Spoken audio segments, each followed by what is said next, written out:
War has always forced innovation, especially when survival meant outsmarting both hunger and detection. During World War II, soldiers and field cooks faced a simple but deadly problem: how to prepare hot meals without lighting a flame that could betray their position. Enter the unsung hero of stealth cooking, the Fireless cooking box. This wasn't some fancy gadget. It was a low-tech, genius piece of fieldcraft that used no visible fire, no smoke, and yet could serve up steaming food hours later. If you're serious about survival, stealth, or grid-down prepping, this old-school trick deserves a place in your modern arsenal. Stick around to learn how it worked, how to build one, and why it's still a game-changer today. Oh, and if you love smart survival hacks that actually work, hit that subscribe button now, because we dive deep into the tools that kept people alive when it mattered most. The Fireless Cooker wasn't born in a lab. Its roots trace back to the late 1800s, when resourceful homemakers used hay or straw-packed boxes to keep stews simmering long after the fire went out. But by the time World War II hit, this simple concept became a tactical advantage. Fuel was scarce, smoke could reveal positions, and noise discipline was everything.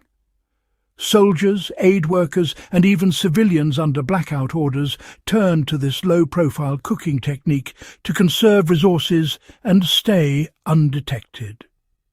Instead of cooking food over an open flame for hours, field cooks would bring a pot of stew or porridge to a rolling boil, then seal it inside a heavily insulated box, often lined with hay, felt, or even wool blankets. The retained heat finished the cooking, no additional fuel required. The result? Hot meals hours later, with no smoke, no light, and no risk of giving away your position.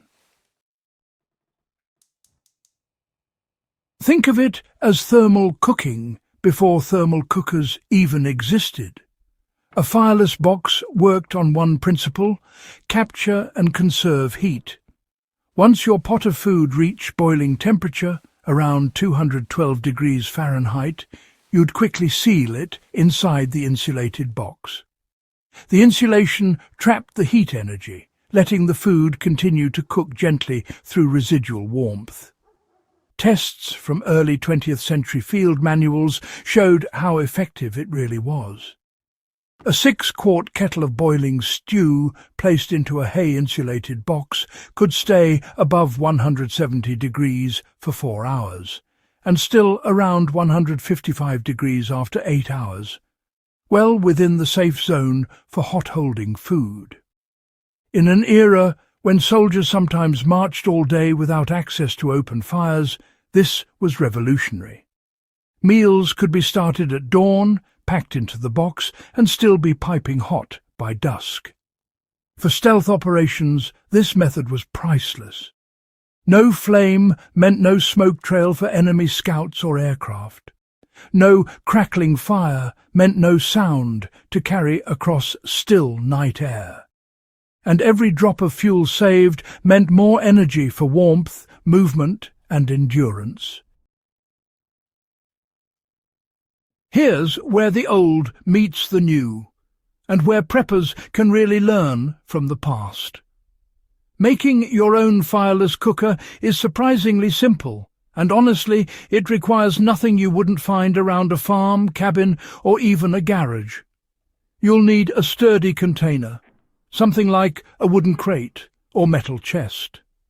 Inside it, line the walls and bottom with insulation.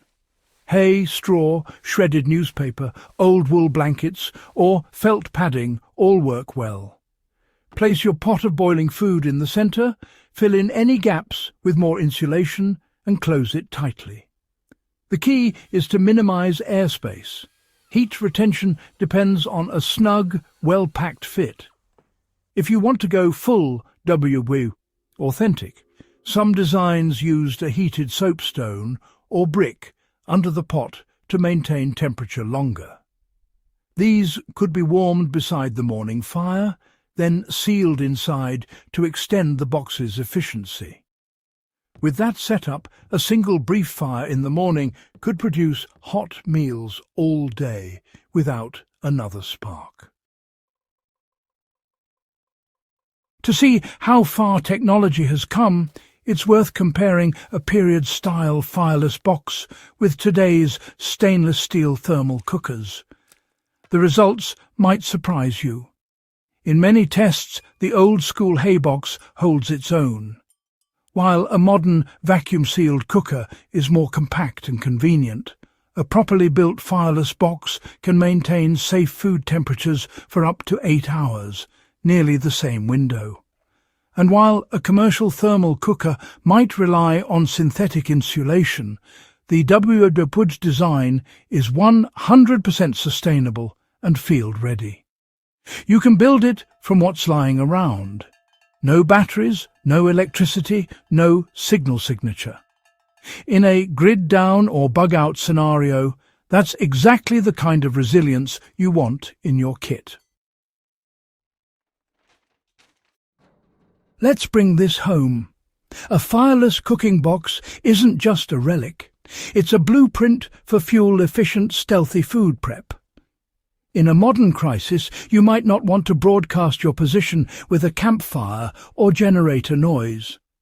Using retained heat cooking lets you stay dark, quiet, and resource-efficient. It's perfect for long-cooking foods like beans, rice, soups, or tough cuts of meat. You can heat them once, seal them up, and go about other tasks, building shelter, scouting, or conserving your energy. Hours later, you open the lid, and you've got a fully cooked hot meal with 0 additional fuel burned. That's real efficiency, the kind that kept soldiers alive in the field when every ounce of wood or coal mattered. Just remember, food safety. Make sure dishes reach a full boil before sealing them away, and if your box loses heat faster than expected, reheat before eating. The old manuals even advised adding more hot stones or rewrapping in blankets to maintain safe temps longer. And if you found this guide valuable, do the smart thing, hit that subscribe button and share this with someone who's serious about prepping for real. Old-school ingenuity like this could be the difference between surviving and thriving when the world goes dark.